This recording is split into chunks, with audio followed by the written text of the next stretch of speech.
Students, welcome to my class. आज हम acid base and salt chapter का जो सेकेंड पार्ट है वो डिस्कस करेंगे। और इस पार्ट में हम देखेंगे कि एसिड की केमिकल प्रॉपर्टीज़ क्या क्या हैं।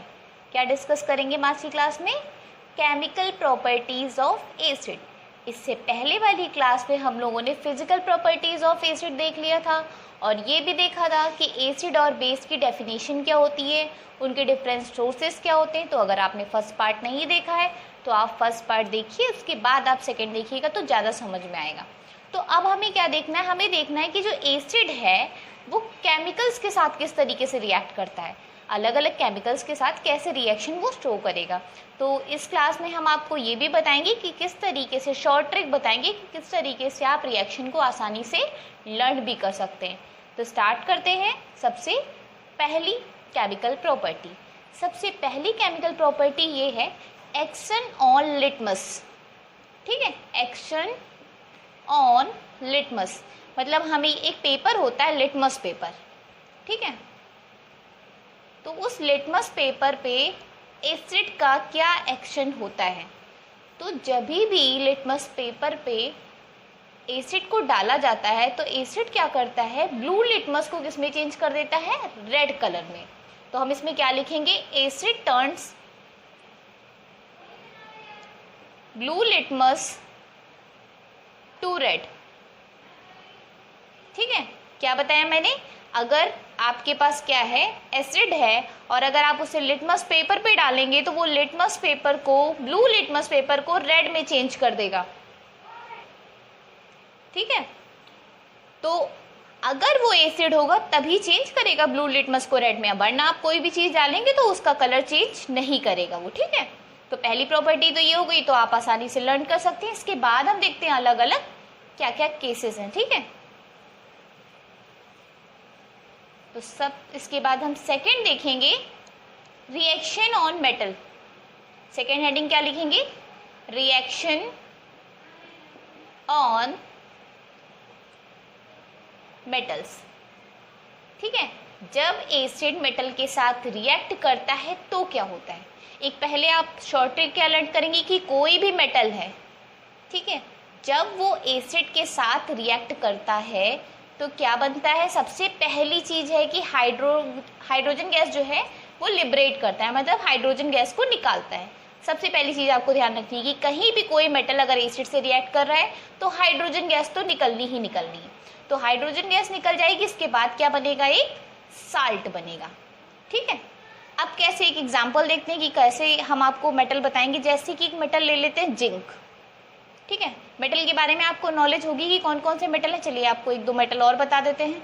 जैसे कि जो मेटल्स हैं वो कौन से हो गए? सोडियम हो गया, पोटेशियम हो गया, मैग्नीशियम है, कैल्शियम है, ठीक है, एल्यूमिनियम, जिंक, ये सारे क्या हैं?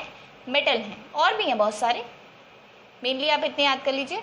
ठीक है, तो ये जब एसिड के साथ रिएक्ट करते, कौन से एसिड? जनरली डाइल्यूट HCl ले सकते हैं। अभी हम आपको नेक्स्ट क्लास में डाइल्यूट और कंसंट्रेटेड के बारे में भी डिस्कस करेंगे। ठीक है, डाइल्यूट हाइड्रोजन सल्फेट मतलब सल्फ्यूरिक एसिड। ठीक है, जब इनके साथ रिएक्ट करते हैं तो क्या होता है? एक चीज आपको फिलहाल बता देते हैं, डाइल्यूट का मतलब होता है जिसमें एसिड कम हो और वाटर ज़्यादा हो। वैसा सोल्यूशन कैसा होता है? डाइल्यूट। और कंसंट्रेटेड में क्या होता है? एसिड ज़्यादा होता है और वाटर कम होता है। ठीक है, चलिए स्टार्ट करते हैं। एक एग्जाम्पल देखते हैं। शॉर्ट ट्रिक तो मैंने आपको बता दी लर्न करने की। तो मान लेते हैं कि मेटल कौन सा है? जिंक। ठीक है, वो एसिड के साथ रिएक्ट कर रहा है। मान लेते हैं कि वो एसिड कौन सा है? सल्फ्यूरिक एसिड है। ठीक है, ये कैसा होगा? डाइल्यूट स्टेट में होगा। ठीक है, तो जब भी ये हो गया मेटल, ये हो हाइड्रोजन है ना, ये क्या हो गया? एसिड। जब ये दोनों रिएक्ट करेंगे तो आपको सबसे पहले क्या करना है? हाइड्रोजन गैस को लिबरेट कर देना है। तो जब ये हाइड्रोजन यहाँ से निकल जाएगा तो क्या बचा? साल्ट कौन सा बनेगा? Zn और SO4 आपस में मिल जाएंगे तो बनेगा जिंक सल्फेट। ठीक है, ये साल्ट हो गया और H2 गैस निकल गई। ठीक है, और देखते हैं एग्जाम्पल। एक HCl पे देख लेते हैं किस तरीके से होगा।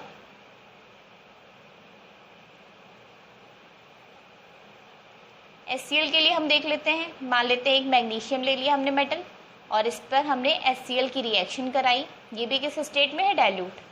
तो फिर क्या होगा, हाइड्रोजन गैस निकल जाएगी तुरंत। और क्या बचा, जब हाइड्रोजन निकालना है तो यहाँ पे H1 है, तो यहाँ पे बैलेंस करने के लिए हमें क्या करना पड़ेगा, 2 लगा देना होगा, तभी तो हाइड्रोजन H2 होगा।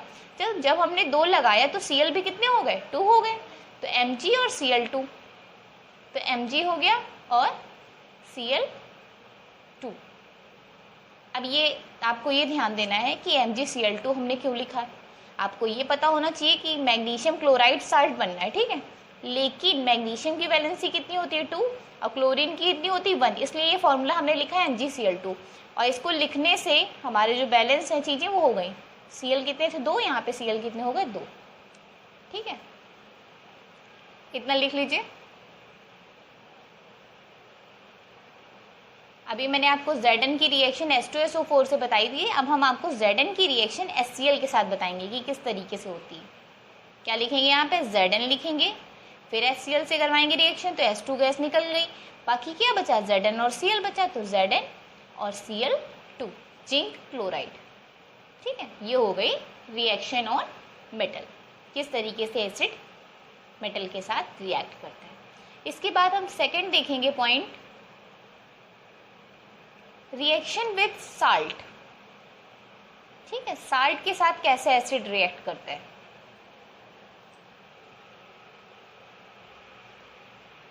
अब रिएक्शन विथ साल्ट पे आपको ये ध्यान रखना है कि जब भी कोई एक एसिड जो है साल्ट के साथ रिएक्ट करेगा तो रिएक्शन कैसे शो करेगा, डबल डिस्प्लेसमेंट वाली रिएक्शन जैसे नहीं होती थी कि मतलब स्ट्रॉन्गर एसिड क्या करता था, स्ट्रॉन्गर एलिमेंट जो है वो वीक वाले एलिमेंट को क्या करता था, डिस्प्लेस कर देता था। तो वही रिएक्शन यहाँ पे होगी रिएक्शन विद साल्ट के केस में। जैसे कि एग्जांपल देखते हैं, NaCl एक साल्ट है, नमक, सोडियम क्लोराइड, जब ये H2SO4 के साथ रिएक्ट करेगा, और H2SO4 कौन सी कंडीशन में होना चाहिए, कंसनट्रेट कंडीशन में होना चाहिए, तो क्या होगा, डबल डिस्प्लेसमेंट रिएक्शन अगर हम करना चाहें तो क्या हो जाएगा, Na किसके संग आ जाएगा, SO4 के संग आ जाएगा, H2 किसके साथ आ जाएगा, Cl के साथ आ जाएगा, तो क्या बन जाएगा, हाइड्रोजन क्लोराइड, ठीक है। फिर क्या बनेगा यहाँ पे, Na2SO4, मतलब सोडियम सल्फेट बन जाएगा, ठीक है। देखिए डबल डिस्प्लेसमेंट हुई, यही तो होता है ना, आपस में एक्सचेंज कर लेते थे, तो ये इसके साथ मिल गया और ये इसके साथ मिल गया। एक और एग्जांपल देखते हैं, NaNO3 देखते हैं, एक साल्ट ले लेते हैं, सोडियम नाइट्रेट, ठीक है। जब ये H2SO4 के साथ रिएक्ट करेगा तो क्या होगा, फिर से वही चीज़ चेंज करेंगे, ये दोनों मिल जाएंगे आपस में और इधर वाले दोनों ये आपस में मिल जाएंगे, तो अब क्या बनेगा, फिर से बन जाएगा सोडियम सल्फेट, ठीक है। और क्या बचा, HNO3 बचा, तो HNO3 को हमने एक साथ बना दिया, H2 थे इसलिए बैलेंस करने के लिए यहाँ पे 2 लगा दिया, और NO3 देखिए जब हमने 2H किया तो NO3 भी कितने हो गए, 2, तो उसको बैलेंस करने के लिए हमने यहाँ पे 2 लगा दिया, तो Na2 हो गए, तो Na यहाँ पे 2 थे। आपको फॉर्मूला किस तरीके से फॉर्म करना है ये आपको बहुत अच्छे से आना चाहिए। जैसे आपको ये तो पता है कि सॉल्ट बनेगा, Na2SO4 बनेगा, लेकिन अगर आपको वैलेंसी नहीं पता है तो आप इसको फॉर्मूला ये भी तो लिख सकते हैं, NaSO4 आपने ऐसे ऐड करके लिख दिया। लेकिन जब आपको पता होगा कि सल्फेट की वैलेंसी 2 होती है, यहाँ लगेगी, सोडियम की वैलेंसी 1 होती है, वो यहाँ लगती है, 1 को लिखते नहीं, इसलिए इसका फॉर्मूला क्या हो जाएगा, Na2SO4। ये बेसिक थोड़ा आप क्लियर कर लीजिएगा जिसमें आपको कोई दिक्कत ना हो। नेक्स्ट देखते हैं रिएक्शन विद बेस। अब अगर एसिड बेस के साथ रिएक्ट करे तो क्या होता है, ये तो मैंने आपको फर्स्ट चैप्टर में भी पढ़ाया था। क्या पढ़ाया था कि जब भी कोई एक एसिड किसी बेस के साथ रिएक्ट करता है तो क्या बनता है, सॉल्ट एंड वाटर। ये मैंने आपको बताया था पहले भी। और इसी रिएक्शन को एक नाम से जानते हैं, उसका नाम है न्यूट्रलाइजेशन रिएक्शन। क्या बोलते हैं, न्यूट्रलाइजेशन रिएक्शन, ठीक है। अब एग्जांपल देखिए, एसिड हमने ले लिया HCl मान लेते हैं, बेस हमने ले लिया NaOH, बहुत इजी सा एग्जांपल लेके समझ रहे हैं, ठीक है। तो जब ये मिले आपस में तो क्या बन गया, वाटर बन गया। तो वाटर तो निकल गया, H और OH मिलकर के, ध्यान से देखिए किस तरीके से मिला है, यहाँ से H और यहाँ से OH, तो क्या मिल गया, वाटर। बाकी क्या बचा, सॉल्ट बनाना है, Na और Cl बचा, तो Na की भी वैलेंसी 1 होती है, और Cl की भी वैलेंसी 1 होती है, तो क्या बन गया NaCl। ये क्या है सॉल्ट, और इसका नाम क्या है सोडियम क्लोराइड। ठीक है, तो ये बहुत बेसिक सा एग्जाम्पल है जो आपको याद होना चाहिए, वो मैंने आपको बता दिया। एक और एग्जाम्पल देखते हैं, इसको कर लीजिए आप। सेकेंड एग्जाम्पल देखते हैं। मान लेते हैं एसिड कौन सा ले लिया, H2SO4। ये कौन सा एसिड है, सल्फ्यूरिक एसिड है। और जब इस पे हमने बेस यानी CuO कॉपर ऑक्साइड की रिएक्शन कराई तो क्या बनेगा, फिर से वाटर बनेगा। तो हमने वाटर बना दिया। अब वाटर कैसे बनेगा, H2 और O निकल गया, ठीक है, वाटर बन गया। अब क्या बचा, Cu बचा, SO4 बचा, तो इनको हमने लिख दिया CuSO4। तो ये क्या हो गया, कॉपर सल्फेट, ये सॉल्ट हो गया। ठीक है, तो आपको ये ध्यान रखना है कि कब कौन सी चीज़ रिएक्ट करने के बाद बनाती क्या है, आपको ये सबसे ज़रूरी है याद करना, क्योंकि इतनी सारी रिएक्शंस आप नहीं याद कर सकते, मगर कंडीशन अगर आपको ये वाली याद रही जो ये ऊपर लिखी है तो आप रिएक्शन कर लेंगे, अगर आपको बेसिक्स क्लियर है केमिस्ट्री के तो। ठीक है, नेक्स्ट देखते हैं रिएक्शंस विद मेटल। अच्छा, ये रिएक्शन विद मेटल हो चुका है। नेक्स्ट देखते हैं reaction with carbonate and hydrogen carbonate.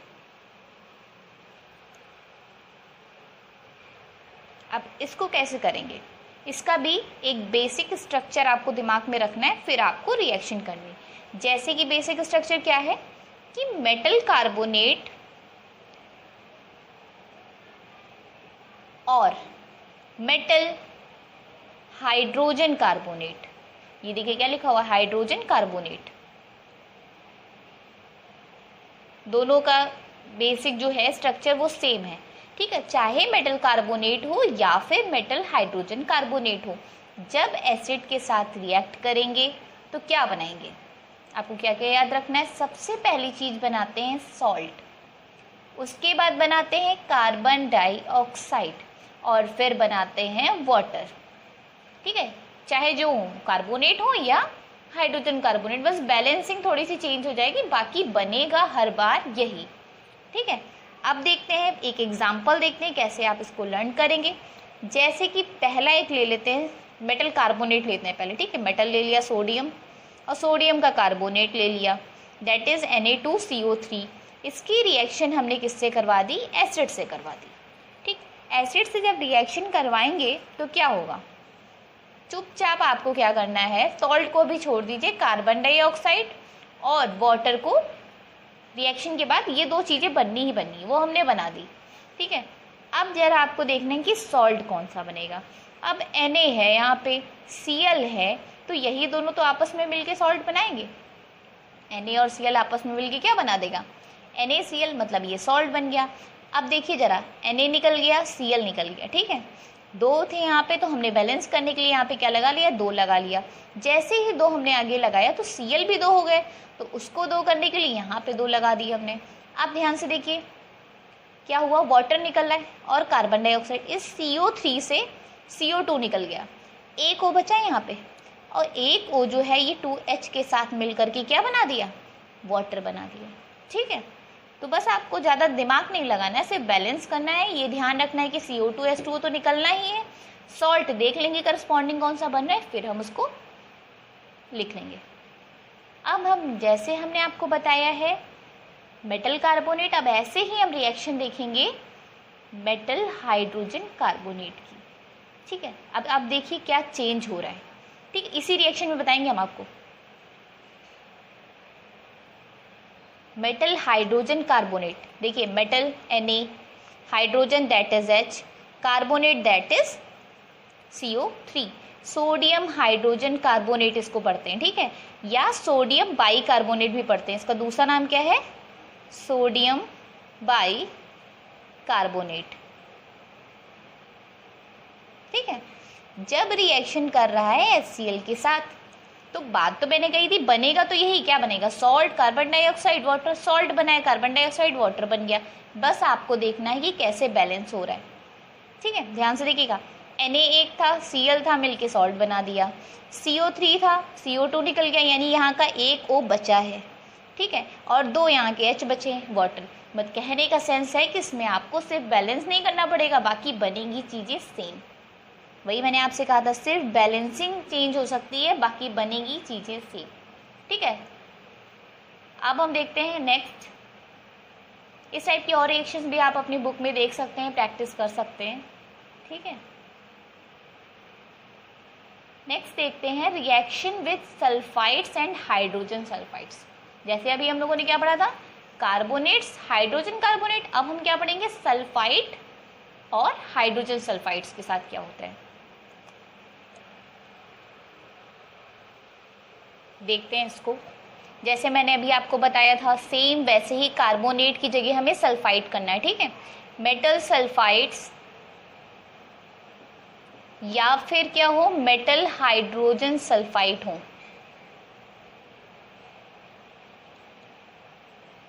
ठीक है, किससे रिएक्ट कर रहे हैं, एसिड से रिएक्ट कर रहे हैं। ठीक है, तो क्या बनेगा, वहां पे वाटर बन रहा था, यहाँ पे भी वाटर बनेगा, फिर क्या बन जाएगा, सॉल्ट बन जाएगा, जो भी बने। और एक चीज ध्यान रखना है आपको, अगर सल्फाइड है तो गैस कौन सी निकलेगी, सल्फर डाइऑक्साइड गैस निकलेगी। ठीक है, अगर कार्बोनेट है तो कौन सी गैस निकलेगी, कार्बन डाइऑक्साइड। बाकी सारी चीजें सेम रहेंगी। ठीक है, ध्यान से देखिएगा, सल्फाइड है तो कौन सी गैस निकलेगी, सल्फर डाइऑक्साइड। अगर अभी हमने जस्ट इसके पहले जो टॉपिक पढ़ा था कार्बोनेट्स, तो अगर कार्बोनेट्स है तो कौन सी गैस निकलेगी, कार्बन डाइऑक्साइड। देखते हैं एग्जाम्पल इस पे कैसे होगा। जैसे कि एक मेटल ले लेते हैं, एक चीज ध्यान रखिएगा, सल्फाइड होता है और सल्फाइड होता है, दोनों में बहुत डिफरेंस है। ठीक है, तो वो थोड़ा सा आपको ध्यान रखना है। कैसे, सल्फाइड की वैलेंसी होती है 2। ठीक है, अब इसमें आपको, जैसे हम ले लेते हैं सोडियम सल्फाइड ले लें। ठीक है, सोडियम सल्फाइड। ठीक है, फॉर्मूला क्या होगा, Na2SO3। रिएक्शन किससे करवा दें, एसिड से, दैट इज H2SO4। तो क्या बनेगा, मैंने आपको बताया वाटर बनेगा, आप वाटर बना दीजिए। मैंने आपसे कहा सल्फर डाइऑक्साइड गैस निकलेगी, सल्फर डाइऑक्साइड गैस को निकाल दीजिए। अब देखिए क्या बचता है, SO3 था, SO2 निकल गया, एक O बचा। इस O ने H2O के साथ मिलकर के वाटर बना लिया। क्या बचा, अब Na बचा, SO4 बचा। कौन सा सॉल्ट बन जाएगा, Na2SO4, that is sodium sulphate. ठीक है, जैसे मैंने आपसे कहा था, कार्बोनेट हो चाहे हाइड्रोजन कार्बोनेट हो, बस बैलेंसिंग चेंज होगी, बाकी सब चीजें same as it is. Sulphide हो चाहे हाइड्रोजन सल्फाइड हो, रिएक्शन सेम रहेगी, बस बैलेंसिंग चेंज होगी। ठीक है, इसको भी देखते हैं चेंज करके कैसे होगा। जैसे बताया मैंने, सोडियम हाइड्रोजन सल्फाइड लिखा हो तो सोडियम हो गया, हाइड्रोजन हो गया, सल्फाइड हो गया।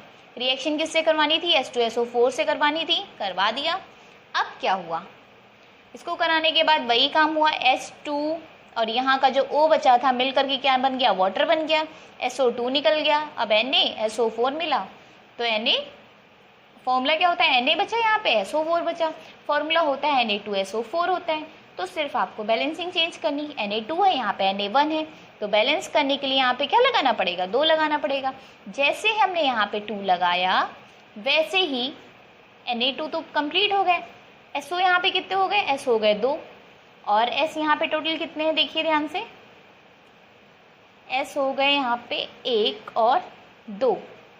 अच्छा नहीं, यहाँ पे देखिए कितने, 2 यहाँ से हो गए S और 1 यहाँ से, 3 हो गए। तो हमने उसको बैलेंस करने के लिए यहाँ पे 2S पूरे कर लिए, 1 S यहाँ पे हो गया, टोटल सल्फर हो गए 3।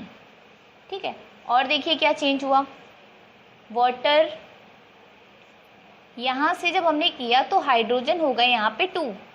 ठीक, ऑक्सीजन भी यहाँ से कितने निकले, 2। ध्यान दीजिएगा, जब 2 से मल्टीप्लाई करेंगे तो यहाँ पे 2H हैं, यहाँ पे जैसे ऑक्सीजन टोटल कितने हो जाएंगे 6, बट यहाँ पे कितने गए 4, तो ऑक्सीजन भी कितने हो गए 2 ऑक्सीजन और 2H यहाँ पे, तो टोटल H कितने हो गए 4 और टोटल ऑक्सीजन कितने हो गए 2, तो वाटर कितने निकलेंगे यहाँ पे 2 वाटर निकलेंगे मॉलिक्यूल। ठीक है, इसको आपको सिर्फ बैलेंस करना है। नेक्स्ट देखते हैं रिएक्शन विद सल्फाइड्स। अब इसमें आपको क्या स्ट्रक्चर लर्न करना है, वो स्ट्रक्चर ये है कि जब कोई मेटल सल्फाइड किससे रिएक्ट करता है, एसिड से रिएक्ट करता है, तो क्या होता है, करस्पॉन्डिंग सॉल्ट बन जाता है, और साथ में क्या होता है, हाइड्रोजन सल्फाइड गैस निकलती है। कौन सी गैस निकलेगी? Hydrogen sulphide. ठीक है, अब देखिए आपको ये देखना है कि हाइड्रोजन सल्फाइड क्यों है। सल्फाइड जब बनेगा तो कौन सी गैस निकलेगी? Hydrogen sulphide. आप ऐसे लर्न कर सकते हैं। एग्जाम्पल देखते हैं एक, जैसे जिंक है और सल्फाइड। जिंक सल्फाइड ने रिएक्शन किया HCl के साथ। जब रिएक्ट किया तो तुरंत हमको पता है सबसे पहला काम क्या होना है? H2S गैस का निकलना है। तो H2S गैस को निकालना है तो H हो गया और S हो गया, ये तो निकल गए। बचा क्या? Zn और Cl बचा। तो Zn और Cl हो गया। इसको जब बैलेंस करेंगे तो ZnCl2 बनेगा। ठीक है, और एक चीज़ देखिए ज़रा, H2 यहाँ पे H कितने? 2 हैं। यहाँ पे कितने हैं? 1 था, तो इसको बैलेंस करने के लिए यहाँ पे हमने क्या कर दिया? 2 कर दिया। तो Cl भी 2 हो गए, वो बैलेंस हो गया। ठीक है, ये आप ध्यान रखिएगा। एक और एग्जांपल देख लेते हैं। FeS iron sulphide. ठीक है, H2SO4 के साथ रिएक्ट करेगा तो क्या बनेगा? H2S गैस निकलेगी। H2S गैस को निकाल दिया। ठीक है, H2 और S मिलके निकल गए। ठीक, क्या बचा? Fe और SO4 बचा। तो यहाँ पे क्या हो गया? FeSO4 ऐड कर दिया। ठीक है, इसका नाम क्या है? Ferrous sulphate. ठीक है,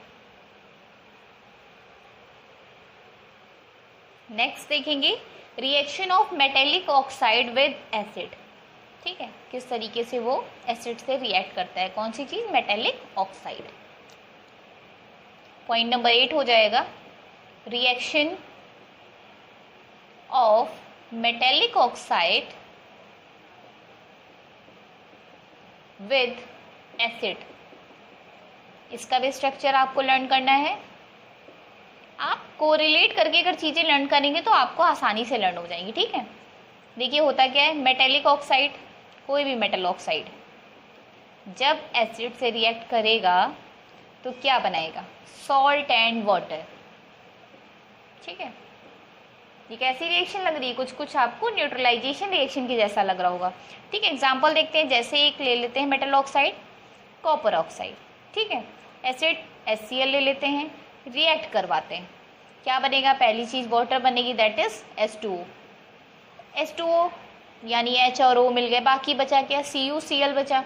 तो Cu और Cl को लिख दिया। बैलेंस करने के लिए इसको CuCl2 लिखेंगे। ठीक है, कॉपर सेकेंड क्लोराइड, क्योंकि कॉपर की वैलेंसी कितनी है? 2 है। Copper second chloride.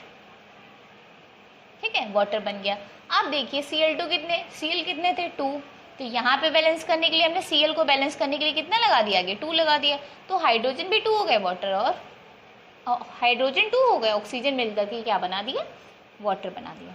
ठीक है, इसी के साथ जो केमिकल प्रॉपर्टीज थी एसिड की वो यहीं पे ख़त्म होती हैं। इसके बाद हम नेक्स्ट क्लास में देखेंगे क्लासिफिकेशन ऑफ एसिड, कि एसिड को कितने टाइप में डिवाइड किया गया है। ठीक है, उसी के साथ बेस टॉपिक को भी स्टार्ट करेंगे।